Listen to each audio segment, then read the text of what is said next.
À mon tour, je vais vous raconter comment j'ai rencontré Dieu. Dieu. Donc moi je viens d'une famille catholique, donc ils sont croyants mais pas pratiquants. Et moi en fait la semence elle a été petite, j'ai eu une angine qui passait pas et on a fait des examens et j'ai eu une leucémie. Donc arrivé là-bas, j'ai dû passer par des traitements très lourds. On m'avait dit que si la chimio ça passait pas, que je n'arrivais pas à guérir, que je devais avoir une greffe. Et c'est vrai que dans mon quartier, il y avait beaucoup de pasteurs. Et eux, ils ont prié pour moi dans les églises. C'est allé jusqu'à des chaînes en Espagne de prière pour moi. Dieu. Ma mère, elle a un cousin qui est pasteur, Alain. Lui, il était venu dans ma chambre, il avait imposé les mains sur moi. Et ma mère, elle avait une amie qui, elle, allait dans les réunions, malgré qu'elle était catholique, elle voulait m'amener aux réunions à Marseille. Et c'est vrai que moi, là-bas, j'étais bien, j'étais pas effrayée, je parlais en langue, tout ça. Je me sentais bien dans cette église. Et merci Seigneur, j'ai été guérie. J'ai pas eu besoin de greffe, j'ai pas eu de séquelles graves. Et ma vie elle a continué, ça s'est fait progressif. J'étais avec mes cantiques, j'ai rencontré mon mari.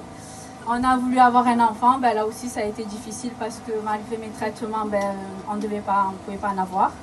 Et Seigneur, il a permis parce que moi je priais, malgré que j'étais catholique, j'ai prié et Dieu m'a donné ma fille. Amen. Et en plus de ça, une fille, parce que je voulais la fille, il m'a donné aussi la fille, j'étais capricieuse. Et donc, ma vie, elle a continué, tout allait bien dans mon foyer. Et on est passé par la maladie, du jour au lendemain, j'ai eu des douleurs à la tête, on ne savait pas ce qui se passait.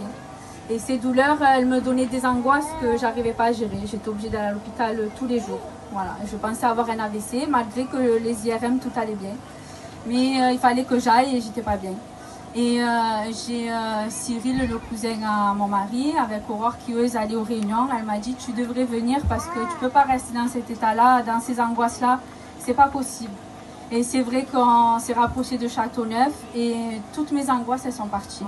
Pourtant tout le monde venait, il y avait mon mari, tout le monde et personne n'arrivait à m'enlever ces angoisses-là. J'avais ces peurs que personne n'arrivait, il fallait qu'il soit là tout le temps avec moi.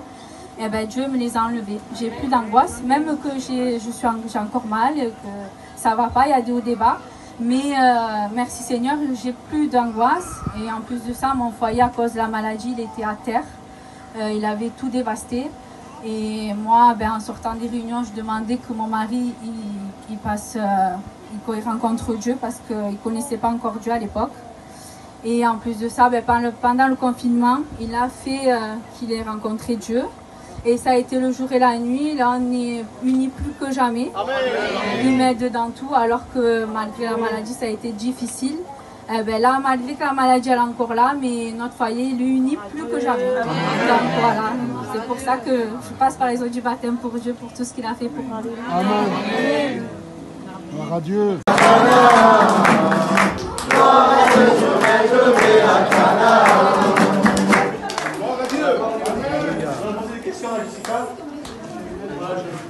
Non mais tu vas plonger quand même pour qu'elle te plonger.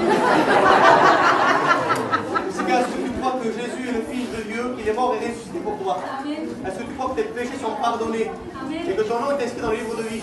Alors sur la confession de ta foi, nous te baptisons au nom du Père, du Fils et du Saint-Esprit.